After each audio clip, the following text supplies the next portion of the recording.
한일 정상회담 일정이 이르면 오늘 확정될 걸로 보입니다. 기시다 후미오 일본 총리는 오는 7일에서 8일에 한국을 방문하는 방향으로 조율하고 있다고 직접 밝혔습니다. 민주당 전당대회 돈봉투 의혹으로 검찰에 자진 출석한 송영길 전 대표의 조사가 불발됐습니다. 검찰은 사전 협의가 없었다며 예정했던 대로 송 전 대표를 돌려보냈습니다. 민주당 박광원 신임 원내대표가 정부 여당 인사들을 처음으로 접견합니다. 국민의힘 윤재욱 원내대표와 이진복 대통령실 정무수석을 연이어 만나는데 윤 대통령과 여야 원내대표 회동이 논의될지 주목됩니다.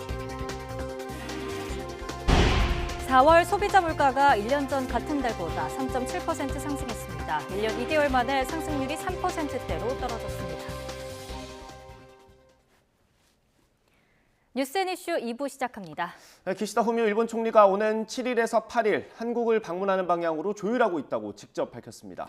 기시다 총리의 방한이 이뤄지면 한일 정상이 합의했던 셔틀 외교 재개에 첫 발을 내딛게 됩니다. 도쿄 현지 연결합니다. 김세호 특파원. 네, 도쿄입니다. 네, 이 일정을 기시다 총리가 직접 밝힌 겁니까? 네, 그렇습니다. 아프리카 가나를 방문한 기시다 총리가 현지 동행 기자단에게 직접 밝힌 내용인데요. 오는 7, 8일 한국을 방문해 윤석열 대통령과 회담하는 방향으로 조율하고 있다는 겁니다. 그러면서 이번 히로시마 G7 정상회의 전 조기의 한국 방문이 실현되면 셔틀 외교에도 탄력이 붙을 것이라고 설명했습니다. 이어 이번 방안으로 정상 간 신뢰관계를 배경으로 한일 관계에 속도를 더하고 격변하는 국제 정세에 대해 허심탄회하게 의견을 나눌 수 있는 좋은 기회가 될 것이라고 기대감을 표시했습니다. 윤석열 대통령과 기시다 총리는 지난 3월 한일 정상회담에서 정상 간 상대국을 오가는 셔틀 외교 재개에 합의했습니다. 이후 기시다 총리는 지난달 19일 지방 언론사 간부들과 만난 자리에서 이번에는 자신이 한국을 가야 한다고 말하는 등 한국 방문에 강한 의욕을 보이기도 했습니다. 기시다 총리의 방안이 이뤄지면 일본 총리로서는 지난 2018년 2월 아베 신조 당시 총리가 평창 동계올림픽을 계기로 한국을 찾은 이후 5년 5개월 그리고 양국 정상 간 셔틀 외교 차원으로서는 지난 2011년 10월 노다 요시히코 당시 총리 이후 12년 만입니다. 기시다 총리의 방한이 예상했던 것보다 빨리 이뤄졌습니다. 배경은 어디에 있습니까? 네, 애초 기시다 총리의 방한은 오는 19일에서 21일 히로시마에서 열리는 G7 정상회담 이후 여름쯤이 될 것이라는 전망이 지배적이었습니다. 한국 내 강제동원 해법에 대한 반발 여론도 상당한 만큼 여론 추이를 보면서 방한 시기를 결정해야 한다는 신중론도 있었습니다. 지금까지 일본 정부는 셔틀 외교 재개 합의와 관련해 이 답방과 관련해서는 구체적으로 정해진 바가 없다는 답변만 반복해왔습니다. 하지만 최근 한미 정상회담이 기시다 총리의 방한 일정에도 영향을 줬을 것이라는 관측이 나오고 있습니다. 특히 바이든 대통령은 윤 대통령의 대일 외교를 평가하며 한미일 공조를 강조했는데요. 이런 분위기 속에서 기시다 총리가 신중론에 기대 한일 관계의 소극적인 모습으로 일관하기는 어려울 것으로 보입니다. 네, 정상회담 의제를 좀 예상해 볼 수 있습니까? 네, 기시다 총리는 이번 윤 대통령과의 정상회담에서 북한의 핵탄도미사일에 대응하기 위한 양국 간 협력 방안을 확인할 것으로 보입니다. 또 반도체 안정적 공급망 확보 등 경제 현안에 대한 논의도 이어갈 것으로 전망됩니다. 특히 최근 한일 양국이 수출 우대 조치 대상인 화이트리스트에 서로 복원시키면서 양국의 경제 교류가 더욱 활성화될 것으로 기대하고 있습니다. 반면 우리로서는 기시다 총리가 식민 지배에 대한 사죄나 반성을 직접 표명할 것인가가 초미의 관심사인데요. 기시다 총리는 지난 3월 우리 정부의 강제동원 해법안 발표 이후 역대 일본 정부의 역사인식을 계승한다고만 했을 뿐 직접 사과나 반성을 언급하진 않았습니다. 하지만 일본 국내 보수 우익 세력들의 견제와 압박이 이어지고 있고 기시다 총리 역시 이들의 영향력을 무시할 수 없는 만큼 이번 방안에서 전향적인 자세를 기대하기는 어려울 것이라는 관측이 우세합니다. 지금까지 도쿄에서 전해드렸습니다. 윤석열 대통령이 이번 한미 정상회담의 성과를 직접 설명했습니다. 윤 대통령은 동맹 영역이 확장되고 양국 국민의 기회는 더 커질 거라고 강조했습니다. 또 세계 최강국과 70년 동맹을 언급하면서 고마운 건 고맙다고 말해야 한다고 덧붙였습니다. 윤 대통령의 국무회의 발언 들어보시죠. 세계 최강 국가와 70년간 동맹을 맺어왔다는 것은 남다른 의미를 갖고 있습니다. 국가 관계에 있어서 고마운 것이 있으면 고맙다고 얘기할 줄 아는 그런 게 있어야 국격이 있고 국제사회에서 우리가 제대로 자리 잡고 일할 수 있는 것입니다. 이번 정상회담의 결과와 성과는 하나의 시작일 뿐이고 동맹의 영역은 계속 확장될 것이고 양국 국민들의 기회는 더욱 커질 것입니다. 워싱턴 선언으로 한미동맹은 핵 기반의 새로운 패러다임으로 업그레이드 됐다고 할 수 있습니다. 북한이 연일 워싱턴 선언에 반발하는 가운데 미국 정부는 핵미사일 도발을 벌이는 북한에 책임이 있다는 걸 분명히 했습니다. 워싱턴 선언에 날을 세우는 중국에 대해서도 과잉 반응할 이유가 없다고 말했습니다. 워싱턴 권준기 특파원입니다. 미 국무부는 북한이 워싱턴 선언에 거세게 반발하며 선제 핵 타격을 위협한 데 대한 반응을 묻자 한미 정상은 영내 평화와 안정을 지키기 위한 비전을 공유했다고 설명했습니다. 워싱턴 선언은 북한의 핵미사일 개발에 따른 방어 조치라는 점을 강조했습니다.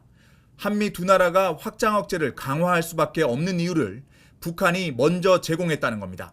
To advance its unlawful nuclear and ballistic missile capabilities, as well as its destabilizing and dangerous rhetoric, requires a series of prudent steps to strengthen deterrence, which we think are elaborated through the Washington Declaration. 워싱턴 선언을 발표하기 전 중국과 사전에 소통했는데도 중국 정부가 거세게 비난하는 이유에 대해선 즉답을 피했습니다. 중국 반응은 중국 정부가 답할 일이라는 겁니다. 다만 지난주 국빈 방문은 동맹 70주년을 기념한 중요한 기회였다며 중국이 과잉 반응할 이유가 없다고 일축했습니다. And so there is no reason for the PRC to overreact or to turn this into something that it's not. 미 국무부는 한반도 비핵화가 목표라는 점을 거듭 강조하며 북한과 외교적 해법을 추구한다는 언급을 빼놓지 않았습니다.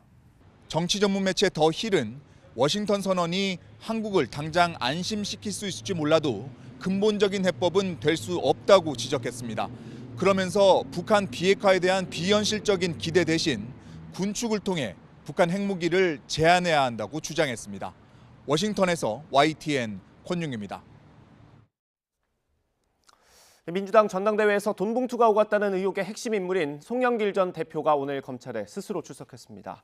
하지만 검찰은 조사 없이 그대로 돌려보냈습니다. 송 전 대표는 준비한 입장문을 통해 검찰이 정치 수사를 하고 있다고 비판했습니다. 직접 들어보겠습니다. 주변 사람 대신 저 송영길을 구속시켜 주시기를 바랍니다. 특수부 수사는 진실을 밝히는 수사가 아니라 미리 그림을 그려놓고 그것에 짜맞추기 수사를 하는 것으로 유명합니다. 이 사건은 당연히 공안부에 배당되어 수사해야 될 사안입니다. 장관이 직접 하명 수사를 하는 부서가 담당함으로써 정치적 기획 수사가 되고 있습니다. 별건 수사는 대한민국 법조계에서 허용되지 않고 있습니다. 최초로 압수영장에 기재된 9,700만 원 돈 봉투 의혹 사실에 집중하여 규명하되 실제 사실이 부풀려진 것으로 판단되면 중단해야 합니다.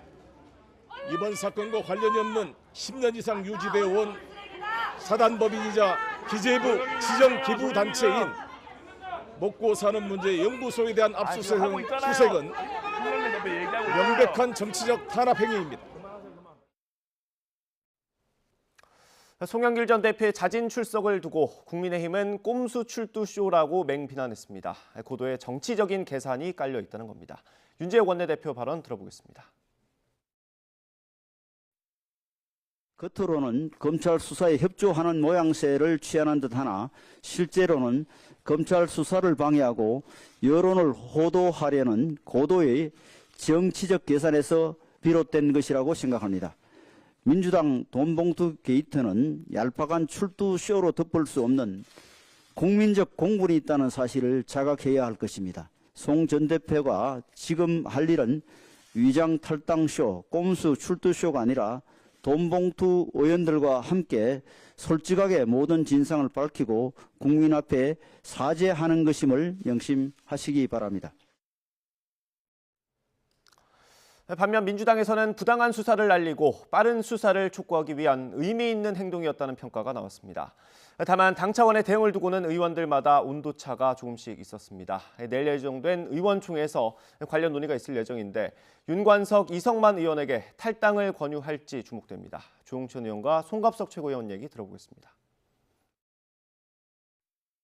정말 미흡하더라도 아프더라도 정말 팔 하나를 잘라낸다는 심정으로 철저히 조사를 하고 좀 밝히지 못한 게 있다면 이게 강제 수사권이 없기 때문에 이럴 수밖에 없었다. 양해를 구하고 그때까지 나온 사실만을 가지고 출당이나 제명이나 뭐 그런 처분을 좀 취해야 할 것 같은데 강제 수사권 없다는 이유로 지금 다 포기를 하고 있거든요. 네네. 더군다나 우리 민주당은 엄청난 액수의 국고보조금을 받고 있는 국민의 세금으로 그렇죠. 또 운영되고 있는 공당 아닙니까? 네네. 공당인데 그 안에서 불거진 문제에 대해서 아무 일도 안 하고 손 놓고 있다. 그건 공당이기를 좀 포기한 거 아닌가. 그런 생각까지도 좀 듭니다.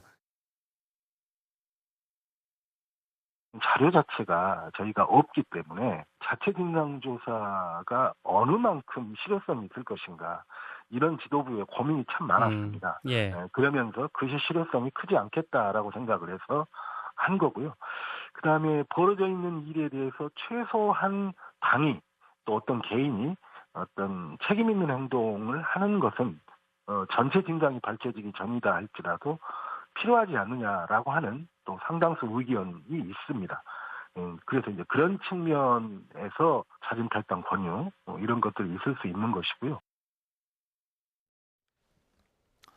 대통령실이 공천을 빌미로 발언을 압박했다는 국민의힘 태영호 최고위원의 녹취가 공개된 가운데 대통령실과 퇴 위원 모두 사실이 아니라고 부인했습니다.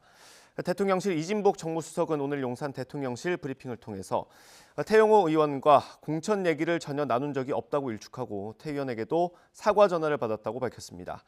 그러면서 공천 문제는 당에서 하는 것이지 대통령실에서 하는 게 아니라고 강조했습니다. 태영호 최고위원 역시 전당대회가 끝나고 공천에 걱정하는 보좌진을 안심시키고 독려하는 차원에서 나온 과장된 발언이었다고 해명했습니다.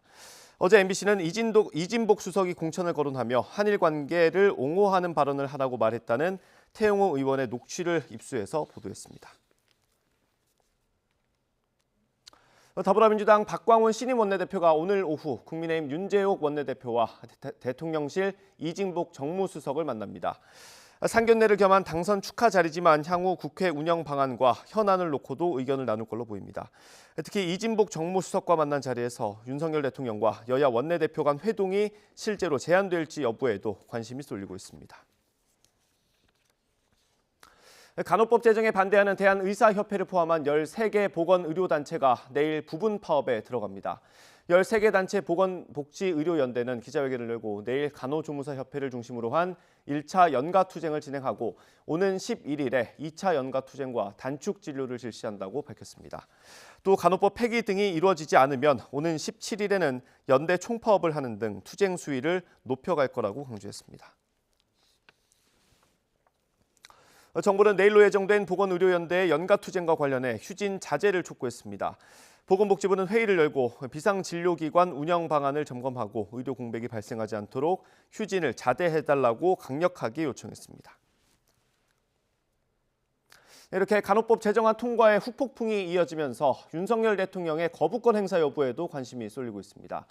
대통령실은 일단 관련 단체들의 의견을 충분히 듣고 결정하겠다고 밝혔습니다. 김경수 기자입니다. 국민의힘 윤재옥 원내대표 등 원내 지도부가 국회 앞 천막 농성장을 찾았습니다. 간호조무사의 학력 요건을 고졸로 정한 간호법 제정안에 반대하며 단식 투쟁 중인 간호조무사 협회장을 만나러 온 겁니다. 어제 병원도 다녀오셨다 그러는데 이제 단식 중단하시고 간호법이 얼마나 독소조항, 우리 간호조무사들에게 독소조항인지 국민들에게 꼭 알리고 싶습니다. 대한의사협회 등 13개 보건의료단체의 단식 농성 현장도 찾은 윤 원내대표는 의료 현장 갈등이 심각하다며 대통령에게 제2요구권을 건의하는 등 해법을 고민하겠다고 밝혔습니다. 뭐 그런 걸 포함해서 다 제가 애초에 이 법 통과되기 전부터도 그렇게 얘기해 왔었고 어떻게 풀어야 될지 고민해 보겠습니다. 예. 반면 더불어민주당은 간호법이 윤석열 대통령의 대선 공약이었다고 거듭 강조하며 압박 강도를 높이고 있습니다.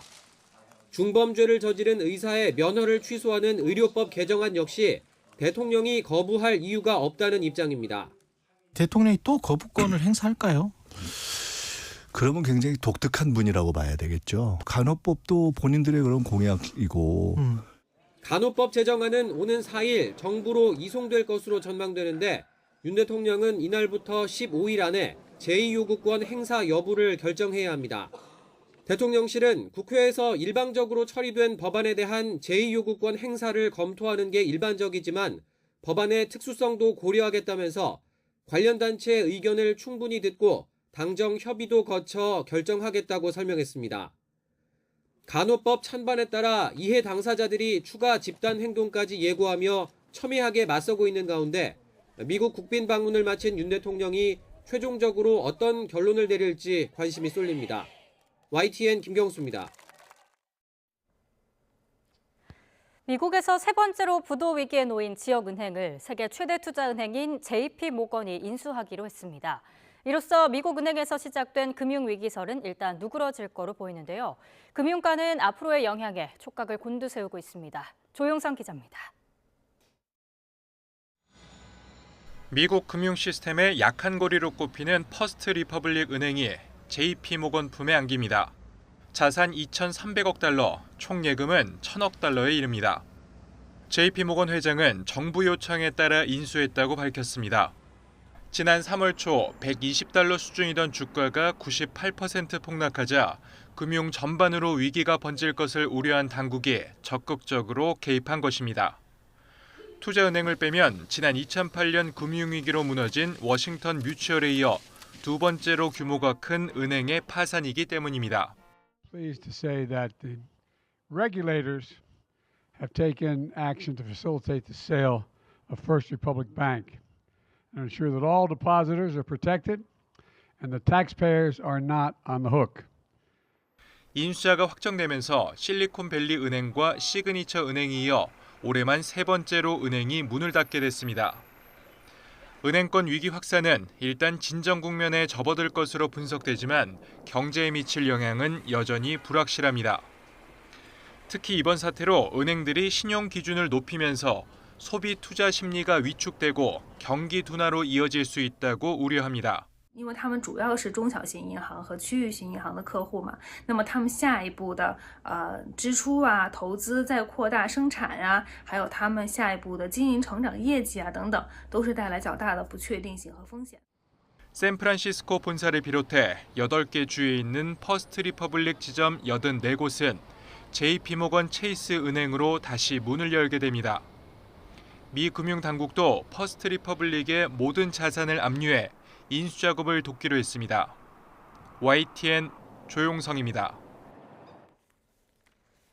미국 재무부는 JP모건 체이스 은행의 퍼스트 리퍼블릭 은행 인수로 부실 우려가 가장 적은 방식으로 해결됐다는 태도를 보였습니다.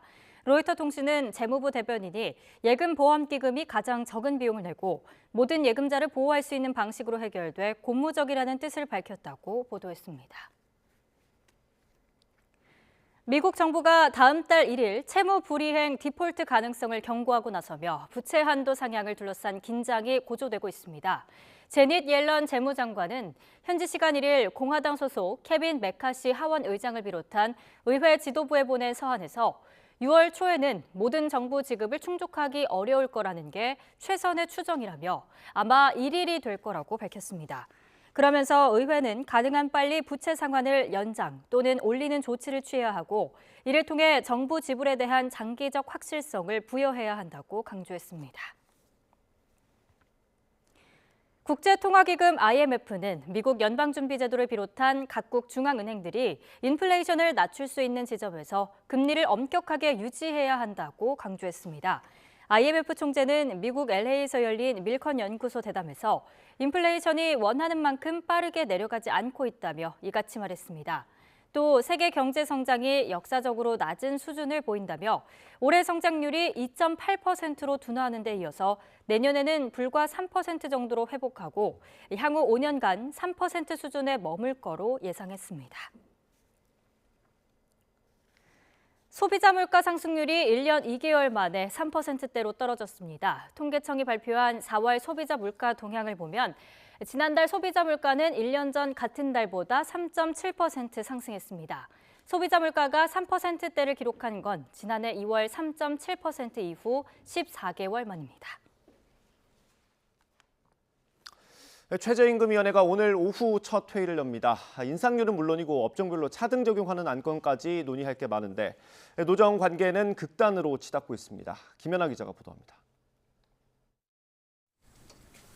늑장 개의에 파행까지 내년도 최저임금위가 우여곡절 끝에 다시 첫 회의를 엽니다. 법에 따라 6월 29일엔 최저임금을 정해야 하는데 주어진 3달 중 벌써 한 달을 허비했습니다. 이후 회의들 역시 원만한 진행을 기대하기 어려운 상황입니다. 아직 한 테이블에 앉기도 전인데 노동계는 7월 최저임금 인상을 위한 총파업 투쟁을 예고했고 여기에 건설 현장 채용 강요 혐의 등으로 영장 실질 심사를 앞둔 민주노총 소속 건설 노조원이 분신하면서 감정의 골이 더 깊어졌습니다. 민주노총 건설노조는 이러한 사태의 근본적 원인인 윤석열 여권의 건설노조 탄압을 강력히 규탄하고 건설 노동자들의 정당한 권리를 지키기 위해 전 조직적 역량을 다해서 끝까지 투쟁할 예정입니다. 노동계에선 정부 마음대로 결정될 것이란 회의론도 커진 상황입니다. 노동위원 9명, 경영계 9명, 공익위원 9명인 최저임금위 구조상 정부 측 의지에 따라 결론이 정해질 수 있기 때문입니다. 노동계가 권순원 공익위원의 중립성 논란을 강하게 문제 삼는 것도 이 같은 우려 때문입니다. 게다가 양대 노총이 최저임금 25% 인상을 내건 것과 달리 MG노조는 현실성 문제와 함께 최저시급이 급등하면 일자리가 없어지고 물가가 오르는 게 당연한데 과연 근로자에게 이익이 되는지 의문이라고 밝혔고 소상공인 등도 최저임금 급등을 지지하지 않기 때문에 근로시간 개편안 때와 달리 정부가 물러설 이유가 크지 않다는 점도 최저임금 협상을 어렵게 할 거란 분석입니다. 정부도 만약 이거 하나 더 양보하고 가면 앞으로도 아마 계속 노사 문제에 관한 이제 좀 끌려다닌다라는 생각을 할 것 같아요. 좀 강력하게 좀 드라이브를 걸지 않을까. 특히 올해 최저임금은 3.95% 이상 올라 시급 10,000원이 넘을지도 관건이지만 진짜 고비는 업종별 최저임금 적용이 될 거란 전망인데 사실상 정부가 키를 주게 될 최저임금위가 차등 적용을 결정한다면 노정 전면전에 신호탄이 될 가능성이 큽니다. YTN 김연아입니다.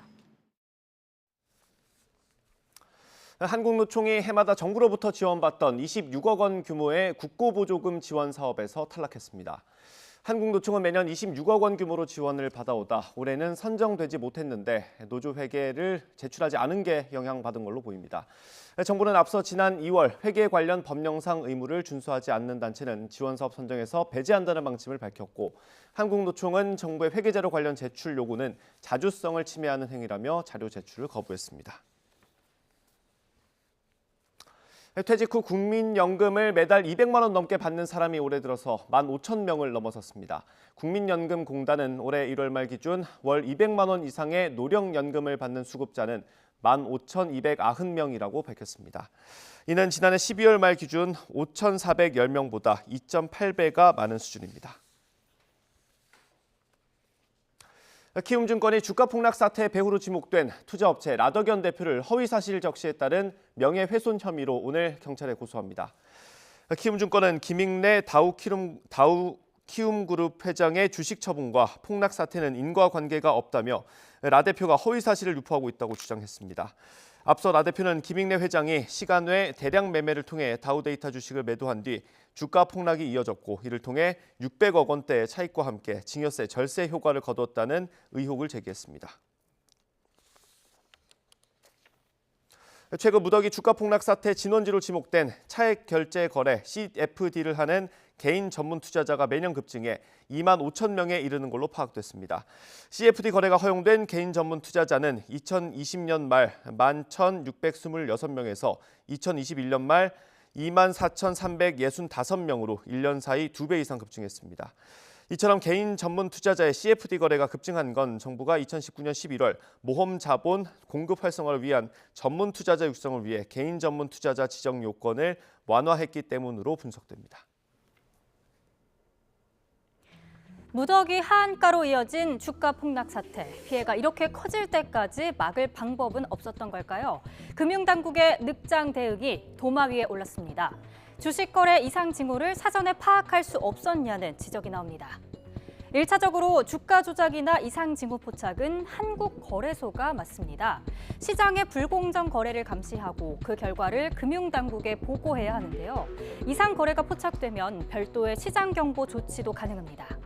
그러나 사태가 터지기 전까지 거래소가 지정한 투자 경보 종목은 단 한 차례도 없었습니다. 이상 징후를 포착하지 못했다는 거죠. 금융위원회 대응도 늦었습니다. 작전설은 이미 지난해부터 일부 종목에서 제기가 됐는데요. 금융위는 제보를 받고 지난달에서야 사건을 알게 됐습니다. 여러 가지 시스템이 있잖아요. 거래소 통하는 경우도 있고 여러 가지 있는데 제가 이거를 인지한 게 아주 최근이기 때문에 이후 즉각 조사에 착수하고 압수수색을 진행했지만 인지 시점 자체가 너무 늦었다는 지적이 나옵니다. 금융위와 금감원 간의 공조도 미흡했습니다. 하한가 사태가 터지고 며칠 뒤에야 금융위의 협조 요청이 이루어진 겁니다. 금융위 관계자는 압수수색 권한이 있는 금융위가 먼저 나섰던 거라고 말했지만 조작 세력의 보유 주식 처분 시간을 벌어줬다는 지적을 피하기는 어려워 보입니다. 일이 터지고 나서야 검찰과 금융당국이 합동수사팀을 구성해 수사에 나섰죠. 하지만 곳곳에 뚫린 구멍으로 이미 피해는 눈덩이처럼 불어났습니다. 제2의 하한가 사태를 막기 위해서라도 시스템 재점검이 필요해 보입니다.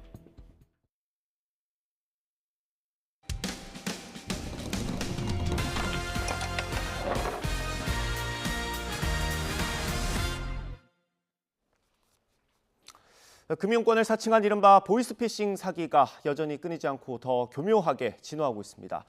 최근엔 내 이름까지 지칭하면서 통장이 개설됐으니 본인이 아니면 신고하라는 문자를 보내는 사례까지 보고됐습니다. 제보노와의 양동훈 기자입니다. 충남 논산에 사는 A씨는 최근 농협 통장이 개통됐으니 본인이 아니면 신고하라는 문자를 받았습니다. 내 이름까지 적혀있는 문자에 놀라 기재된 번호로 전화를 걸자 농협 사고예방센터라는 곳이 나왔습니다. 기사가 지금 비대면으로 개통되었다고 확인되었는데요. 네, 맞아요. 네, 혹시 본인께서? 네, 없어요. 저는 얘기한 적도 없고 신청한 적도 없고. 몇 분 뒤 이번에는 경찰이라며 다른 곳에서 전화가 왔습니다. 경찰청 사이버 수사관 정유입니다. 농협에 신고 접수 받고 제가 연락을 좀 드린 건데요. 아니 그냥 문자가 와가지고 전화를 했죠. 하지만 사람이 없는 곳에서 통화하자거나 다른 통장 잔고를 물어보는 등 수상한 질문이 이어지자 이상한 생각에 112에 직접 전화를 걸었습니다. 사이버 경찰 수사에서 전화해서 이렇게 얘기하니까 보이스피싱이에요 그러더라고요. 인터넷에는 A씨처럼 비슷한 사기 문자를 받았다는 게시물이 여럿 올라와 있습니다. 실제 통장을 개설했을 때 은행들이 발송하는 메시지와 거의 같아 내용만 보면 구분이 어렵습니다. 그래도 구별할 방법이 있습니다. 문자를 자세히 보면 이상한 점들이 보입니다. 발신 번호가 002로 시작하고 국외 발신이라고 적혀 있습니다. 국내 은행이라면 당연히 해외 발신 번호로 문자를 보내지 않습니다. 또 통상적으로 진짜 은행에서 보낸 메시지는 발신 번호와 문자로 안내하는 전화번호가 같습니다. 다만 예외적인 상황도 있기 때문에 가장 안전한 방법은 안내된 전화번호 대신 스스로 은행 고객센터 번호를 검색해서 문의하는 겁니다. 모르는 번호로 문자를 받았을 시에는 가까운 영업점을 방문하시거나 인터넷을 통해서 정확한 고객센터 번호를 찾아서 문의하시는 게 안전합니다. 보이스피싱 불안 심리를 악용한 새로운 사기 수법. 당황하지 말고 문자 내용을 찬찬히 살펴보면 피해를 막을 수 있는 길이 있습니다. YTN 양동훈입니다. 이런 전화금융 사기 피해를 수십 차례 막아낸 은행 직원이 화제입니다. 은행에 들어서는 고객마다 그 용건을 세심하게 살핀 덕분입니다. 차상은 기자가 만나봤습니다. 평범해 보이는 대출 계약서, 서민금융진흥원이라는 공공기관의 명칭과 함께 담당자의 도장까지 찍혀 있습니다. 최근 은행을 찾은 70대 고객 스마트폰에서 계약서 사진을 발견한 박주연 씨. 고객 안내와 보안 업무를 담당하는 로비 매니저인 박 씨는 곧바로 경찰에 신고했습니다. 공공기관으로 속인 전화 금융사기, 이른바 보이스피싱이라는 걸 한눈에 알아본 겁니다. 대출이 2,400만 원, 무이자라는 게 적혀 있는 걸 보고 보이스피싱 카드론 사기란 걸 알고 바로 즉시 112에 신청 전화했습니다. 지난 2009년부터 은행에서 일한 박 씨에게 덜미가 잡힌 전화 금융 사기는 최근까지 80건이 넘습니다. 고객들의 용건을 하나하나 물어보고 수상쩍은 부분을 놓치지 않은 덕분에 지금까지 3억 원에 가까운 돈을 지켜냈습니다. 안에 돈 조심히 잘 넣어가십시오. 밑에 물건도 잘 챙겨가시고요. 박 씨가 이렇게 적극적인 건 예전에는 전화금융 사기 범죄를 막지 못했다는 죄책감 때문입니다. 초창기 근무를 했을 때 보이스피싱 당하신 분이 지금 제가 많이 막지를 못했습니다. 근무를 하는 입장으로서 대단히 죄송함을 느껴서 제가 있는 지점에서는 더 이상 이런 피해는 최대한 막아야 되지 않겠냐 해서 굵직한 사기 피해를 막을 때마다 경찰과 지자체 등으로부터 감사장을 받았지만 범행 시도가 그만큼 늘었다는 이야기여서 박 씨 마음은 편치 않습니다. 특히 코로나19 사태 이후에는 공공기관 사칭 사례가 크게 늘었다며 주의를 당부했습니다. 국가 사칭이 많습니다. 국가에서는 우리 시민들에게 돈을 요구하지 않습니다. 그 점만 명심해 주셨으면 좋겠습니다. YTN 차상은입니다. 가습기 살균제 성분인 CMIT와 MIT를 호흡기로 들이마시면 폐로 전달된다는 연구 결과가 전직 제조사 대표들의 항소심 재판에서 증거로 채택됐습니다. 서울고등법원은 홍지호 전 SK케미칼 대표와 안용찬 전 애경산업 대표 등의 업무상 과실치사 혐의 항소심 공판에서 검찰이 제출한 국립환경과학원 연구 보고서를 증거로 채택했습니다. 해당 연구는 가습기 살균제 성분인 CMIT와 MIT를 실험쥐에게 노출했더니 얼마 지나지 않아 폐와 간, 심장 등에서 해당 성분이 검출됐다는 내용으로 가습기 살균제 성분이 폐 질환을 일으킬 수 있다는 것을 입증했다는 평가를 받습니다. 미성년자와 성관계를 유도한 뒤 합의금 명목으로 수억 원을 챙긴 혐의로 10대와 20대 12명이 검찰에 넘겨졌습니다. 경기 안산 상록경찰서는 지난해 11월부터 넉 달 동안 경기 시흥 등 전국 모텔에서 미성년자와 성관계하려 한 사실을 신고하겠다며 남성 11명에게 합의금으로 2억 2천만 원을 뜯은 혐의로 일당 12명을 검찰에 송치했습니다. 인천 지역 선후배 사이인 일당은 SNS 공개 대화방을 열고 술을 마시자며 피해자들에게 접근한 거로 드러났습니다. 대전의 한 어린이 보호구역에서 만취 상태로 운전하다가 9살 배승아 양을 숨지게 하고 다른 초등학생 3명을 다치게 한 60대 전직 공무원이 재판에 넘겨졌습니다. 대전지검은 특정범죄가중처벌법상 위험운전치사상과 어린이 보호구역 치사상 등의 혐의로 65살 A씨를 구속 상태로 재판에 넘겼다고 밝혔습니다. 검찰 조사 과정에서 A씨의 과거 음주운전 처벌 전력이 확인됐으며 그동안 음주운전을 하고도 적발되지 않았던 사실도 추가로 드러났습니다. 시중에 판매되는 어린이용 킥보드 가운데 20%는 한 차례 충격에도 제품이 손상된 거로 나타났습니다. 한국소비자원은 어린이용 킥보드 주요 브랜드 10개 제품을 시험 평가한 결과 이같이 나타났다고 밝혔습니다. 2개 제품은 내리막길 주행 속도에서 충격을 가했더니 플라스틱 부품이 손상되거나 빠진 거로 확인됐습니다. 정부가 지난 3월 예고한 대로 다가오는 부처님 오신 날부터 대체 공휴일이 적용됩니다.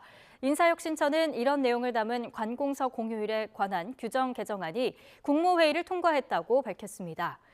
올해 석가탄신일은 5월 27일 토요일인데 대체 공휴일이 적용되면 그다음 월요일인 29일이 빨간 날이 되면서 사흘 연휴가 생깁니다. 석가탄신일과 함께 성탄절도 올해부터 대체 공휴일 대상에 포함됐습니다. 올해 크리스마스는 월요일이라서 추가로 쉬는 날이 늘어나지는 않습니다.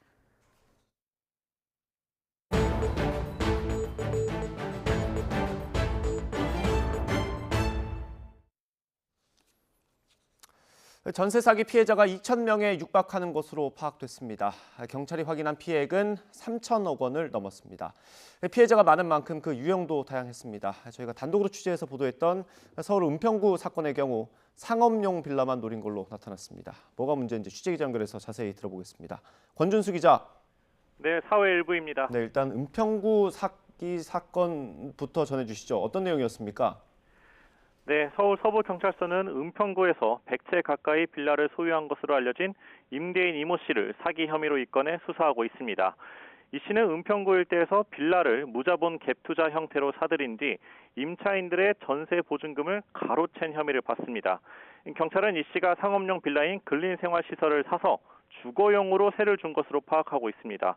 YTN 취재진이 직접 만난 피해자는 30대 신혼부부였는데 이런 근린생활시설 빌라에 살면서 보증금 2억 5천만 원을 돌려받지 못하고 있었습니다. 인천 미추홀과 경기도 구리 등에 이어서 이번에 서울 은평 지역에서 또 전세 사기 사건이 발생한 이유는 어찌 보면 간단한데요. 이 은평구 빌라가 역전세 위험이 가장 컸기 때문입니다. 올해 1분기 서울에서 빌라 전세값 하락 비중이 가장 큰 곳은 은평구였는데요. 쉽게 말하면 빌라 전세 거래 3건 중 2건이 이전 분기보다 낮은 가격에 거래된 것으로 해석할 수 있습니다.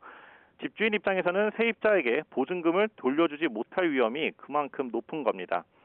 다음 세입자가 더 낮은 가격에 들어오니 이전 세입자에게 돌려줄 보증금만큼의 돈을 구하기도 어려운데 설상가상으로 집값도 하락했습니다. 전문가 이야기 들어보시죠. 우선 아파트보다는 다세대, 다가구 밀집 지역이면서 전세가율이 상대적으로 높은 곳, 시세를 파악하기 어려운 곳일수록 전세 사기의 피해 위험이 더 높다고 할 수 있습니다. 전세가가 매매 시세와 크게 차이가 나지 않는다는 것을 의미합니다. 근린생활시설을 중심으로 매입을 했다는 특징이 있는 건데 그러면 이게 어떤 의미를 갖는 겁니까? 네, 먼저 빌라는 일반적으로 주거용과 상업용으로 나눌 수 있습니다. 그런데 이번에 사기 혐의로 입건된 임대인은 상업용, 즉 근린생활시설을 주로 매입했습니다. 특징을 살펴보면 주거용이 아니다 보니 임차인은 전세자금 대출을 받을 수도 보증보험도 가입할 수도 없습니다. 때문에 가진 돈을 모두 털어 보증금으로 냈는데 임대인이 돌려주지 않으면 임차인으로선 그만큼 더 절박해지는 건데요. 직접 들어보시겠습니다. 저희가 이제 결혼하면서 신혼집으로 마련한 집이기 때문에 전재산이죠. 저희한테는 이 집은. 그렇다면 임대인은 왜 근린생활시설을 노렸을까 이렇게 의문이 들 수 있는데요. 상업용 빌라는 보유세 등을 안 내도 된다는 점에 주목했을 가능성이 있습니다. 인근 공인중개사 여러 명도 직접 만나봤는데요. 사기 혐의를 받는 임대업자에 대해 공인중개사 모두 근생, 즉 근린생활시설을 사들여 조심해야 한다고 입을 모았습니다. 저희 취재진이 직접 이 임대업자와 통화를 해보니 체납된 세금이 수억 원일 뿐만 아니라 은행의 미납이자도 있다고 인정했는데요. 임차인은 주택임대차보호법을 적용받지 못해서 채권 순위가 가장 뒤로 밀려나게 됩니다. 전문가 이야기 들어보시겠습니다. 당연히 주택이겠지라고 생각하고 들어왔는데 이게 근린생활시설이면 사실 대출도 다르고요. 경매 넘어갔을 때 낙찰 금액도 달라지게 되고 가장 문제는 주택임대차보호법 적용 대상이 안 된다. 결국에는 굉장히 위험하고 그렇게 해서도 안 되는 상황이고 네, 지금 경찰이 전세 사기 피해를 전국적으로 확인하고 또 수사를 하고 있는데 피해 금액이 어느 정도 됩니까? 어제 경찰청은 전세 사기를 신고한 피해자는 1,878명, 확인된 피해액은 3,167억 원이라고 밝혔습니다. 평균적으로 보면 한 명당 1억 7천만 원 정도씩 피해를 본 건데요. 경기 화성 동탄 전세 사기로는 109명, 구리에선 42명이 피해 신고를 접수했습니다. 그러나 전세 사기 피해가 전국 곳곳에서 동시다발적으로 발생하는 만큼 피해 규모가 얼마나 더 커질지는 가늠하기 어려운 상황입니다. 경찰은 지난해 하반기부터 전세 사기 특별 단속을 진행해 현재까지 모두 2,250여 명을 검거했다고 밝혔는데요. 수도권 위주로 살펴보면 서울에서 432명, 인천에서 287명, 경기 남부 지역에서 544명이 붙잡혔습니다. 네, 최근에 정부가 대책을 발표했는데 피해자들 반응은 어땠습니까?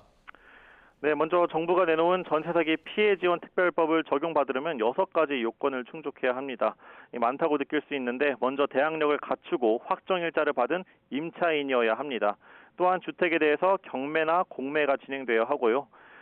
단순히 보증금을 돌려받지 못한 게 아니라 전세 사기와 연관성이 있다는 부분을 입증하는 것도 필요합니다. 특히 피해자가 다수 발생할 것 같거나 보증금의 상당액을 못 받을 우려가 있어야 한다는 부분은 너무 추상적이라는 지적도 나왔습니다. 그래서 정부는 마지막 두 기준은 제외할 예정인데요. 이렇게 되면 전세 사기 피해자로 인정하는 요건이 6개에서 4개로 줄어들게 됩니다. 앞서 말씀드린 대로 서울 은평구 전세 사기의 경우 대부분 근린생활시설을 중심으로 이루어졌다는 특징이 있는데요. 주거용으로 확실히 용도 변경 신고를 하고 임차인도 확정일자를 받았다면 다행이지만 만약 상업용 근린생활시설을 그대로 계약했다면 문제가 커집니다. 마찬가지로 전문가 이야기 들어보시겠습니다. 전입신고가 안 되는 근린생활시설인 경우에는 대항력 자체가 이제 없기 때문에 그러니까 우선순위의 효력을 주장할 수가 없는 거죠. 그래서 채권 자체는 뭐 없어지는 건 아닌데. 또한 공인중개사 등이 세입자에게 정보를 정확히 알리지 못한 책임도 물어야 한다는 비판이 나오는데요. 경찰도 임대인들과 중개사 등이 공범으로 함께 전세 사기를 벌였을 가능성도 조사할 방침입니다. 지금까지 사회 일부에서 전해드렸습니다. 3주째로 접어든 수단 정부군과 신속 지원군 사이 무력 충돌로 80만 명이 탈출할 수 있다고 유엔이 전망했습니다. 아부두디엥 유엔 수단 인도주의 조정관은 화상 브리핑에서 수단 분쟁이 2주를 넘어서면서 인도주의적 위기가 전면적 재앙으로 바뀌고 있다고 진단했습니다. 유엔 난민기구는 지금까지 수단 주민 7만 3천여 명이 국경을 넘어서 피신했다고 밝혔습니다. 또 7개 이웃 국가로 81만 5천 명 이상이 피신할 수 있다고 덧붙였습니다. 마크롱 정부의 연금개혁 강행에 반발하는 노조가 노동절을 맞아 최대 규모 시위를 벌였습니다. 화염병과 물대포, 최루탄까지 나왔고 이게 과격한 양상을 띠면서 충돌도 있었습니다. 류재복 기자가 보도합니다. 누군가 차량에 불을 놨습니다. 검은 연기가 하늘로 치솟습니다. 일부 시위대는 건물에까지 불을 질렀습니다. 경찰이 막아보려 하지만 몰려드는 시위대에 힘이 붙입니다. 연금 개혁에 반대하는 노조원들의 노동절 시위입니다. Nous tout ce qu'on veut c'est qu'il abdique et puis qu'il retire sa réforme. Voilà. 경찰 대응도 한층 강경해졌습니다. 사람이 모이는 곳엔 어김없이 물대포 세례가 이어집니다. 여기저기서 터지는 최루탄 때문에 앞을 제대로 보기 어렵습니다. 급기야 시위대와 경찰이 직접 충돌하면서 많은 사람이 다쳤습니다. On sera encore nombreux à être là. Ça, on gagnera à la fin. J'en suis convaincu. J'en suis convaincu. 프랑스 내무부는 300여 곳에서 80만 명 가까이 시위에 참가한 것으로 집계했습니다. 하지만 노조 측은 파리 55만 명 등 230만 명이 거리로 나섰다고 주장했습니다. 연금 개혁 반대 여론과 노동절이 겹치면서 최대 규모 시위가 벌어진 것입니다. 세계 노동자 단체 등도 힘을 보태기 위해 참여했습니다. We hope that the mobilization will indeed change still the law and the decision that has been taken, and that's also the reason why we are here with a huge delegation of international trade unions. 엘리자베트 보른 총리는 여러 도시에서 일어난 시위 가운데 용납할 수 없는 폭력이 있었다며 강경 대응을 천명했습니다. YTN 유재복입니다. 나날이 봄 기운이 짙어지고 있습니다. 한낮인 지금 따뜻한 봄볕이 내리쬐면서 기온이 빠르게 오르고 있는데요.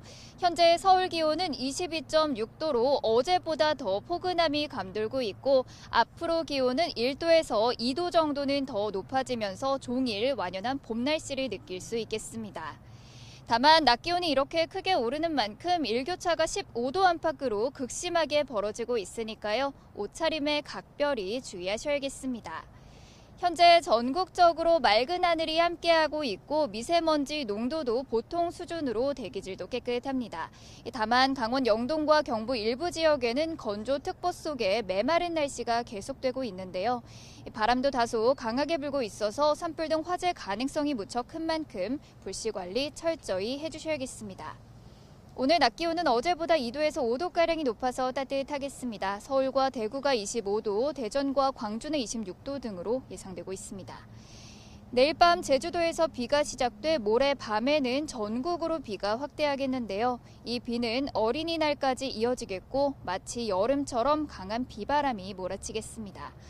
어린이날 나들이 계획 세우시는 분들은 참고하셔야겠습니다. 오늘 전국 대부분 지역에서 자외선이 무척 강하겠습니다. 나오실 때는 자외선 차단제도 꼼꼼히 덧발라 주셔야겠습니다. 지금까지 YTN 신미림입니다. 이상으로 뉴스 앤 이슈 마치겠습니다. 네, 잠시 뒤에 더 뉴스가 방송됩니다. 시청해주신 여러분 고맙습니다.